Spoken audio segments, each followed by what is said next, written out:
Okay, in this video, we are going to learn how to add a button to existing view. Uh, so back to our module, Project Ledger. Project Ledger uh, already has the model.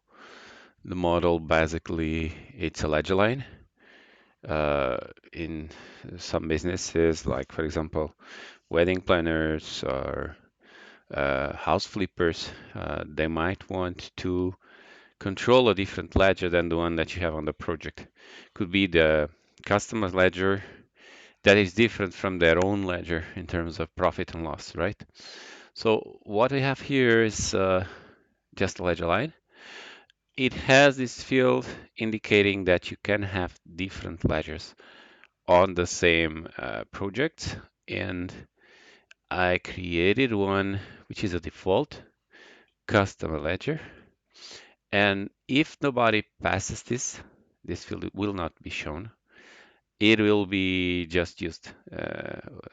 It will be used there, right?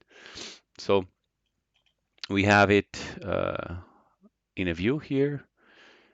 This should be a editable view. We have three. So let's say editable equal top or bottom. Okay.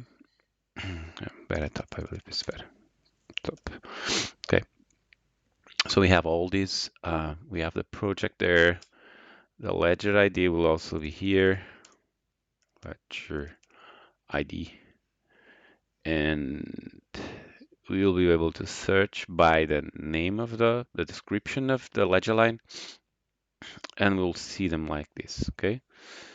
Now we just need to have a point where to show up these ledger lines. And we choose to do it here on the project form. We will have some fields like these ones, and one will say ledger. We just want something exactly like this one.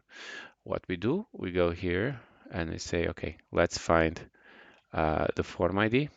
So this is the form ID. And now we want to add it inside the button box. And we have this. So this is where we want to have it. Okay, let's find this in code. It's pretty simple. Just copy the external ID. Let's go back to our project. Using PyCharm, I just do Shift Control F, and I'll just paste the ID. You will see we already have, we are lucky here. So usually what I do, I just write ID equals like that. That's an option, and I'll be able to find the view I want. Or I just do like this, and I can just do also inherit ID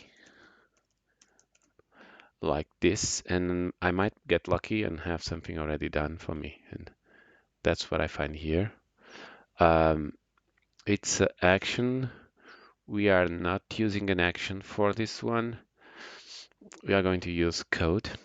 And so yeah, this is perfectly fine. So let's copy this block. Copy. We go back to our own project. We do this, we paste. And now let's call it project ledger. What's the name? Edit project. Project edit project. Edit project. Project edit project view form inherit ledger. Ledger. And here let's use some name. A project form inherit project ledger.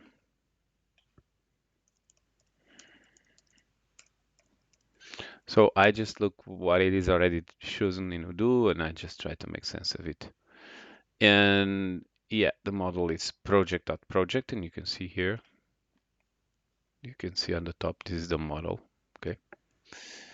And we are going to edit, we are going to inherit this and extend it. Okay? There's also a possibility of inheriting, creating a new one. But we want to put inside button box a new button, type action, no, type object, and the name will show the name we want it to be. So it will be, let's say the name will be action line, ledger line.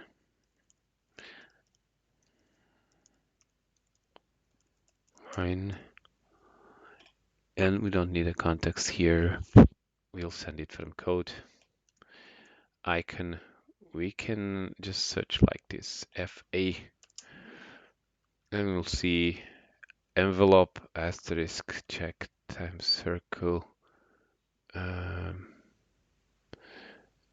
Yeah, so let's just use this FA play for now. We'll check later. FA play. There's a list in the web, you can find it. And so we take this out. We close the tag here. There's no ticket count here. We could have it, but I don't know. I don't think it's going to make a difference. We're missing a string now. String equals ledger lines. Ledger lines. Okay, now we need to implement this method. I think I have something started already. Let me see. I have, yeah, I have here app open ledger. That's the name. I already had it. So let's say this means on this object, okay, we are going to execute this method, and this method needs to return a view. And how does it return a view? It's going to return an action, an act window action, and the name, it will be this one. So the name is just the name that will be shown on the breadcrumb. It's going to show a tree type. The model will be this ledger line. We define default project ID and not passing the ledger ID. It's going to be used anyway. And we are going to restrict this project ID as a domain also to the ledger type. So I'll just do this. Ledger ID. Yeah, let's use ledger ID, the default one. So will be this one here by default for now. Later point in time, we might need to use other ledgers, and we'll just find a different mechanism to do it. Right now, we are just going to enforce this one. And here, the default will be the same. So yeah, ledger ID, it says to be a default ledger ID. Okay, we are calling this function twice, you noticed? So when you do that, I just do ledger ID equals.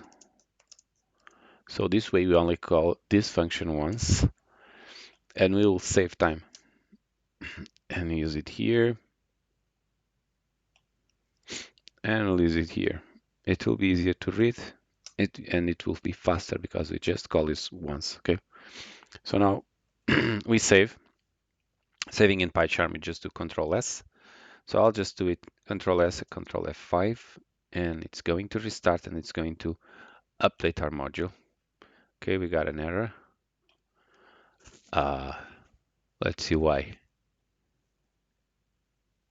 Some attributes must be present. So we have a domain like this. I guess we're missing something. Not here.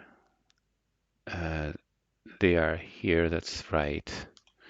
But they also have to be on the top, on the line. Project, ledger, and currency and company probably.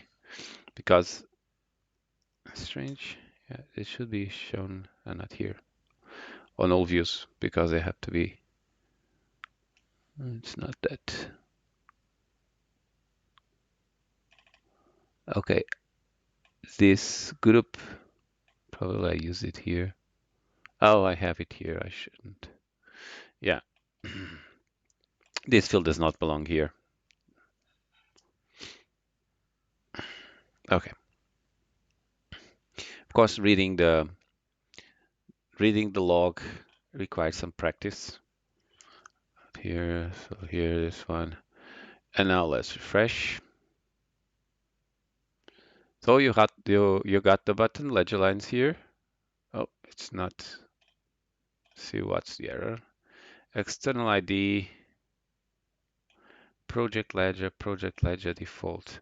Yes, that doesn't seem to be okay.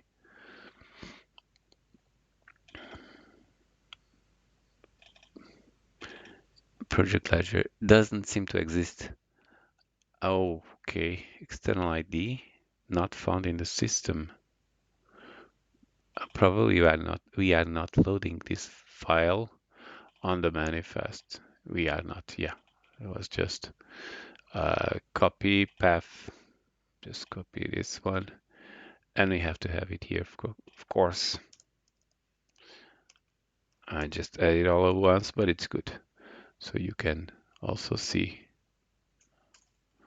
Now, as F5, I always load data before the views because I can use this reference in a view. So that's why you should do it. That is a loading order. We will load from top to bottom. So uh, always consider that. Sometimes you get an error just because the loading order of the XML. Okay, now again, let's test. Refresh. Ledger lines. It's not doing anything. Why?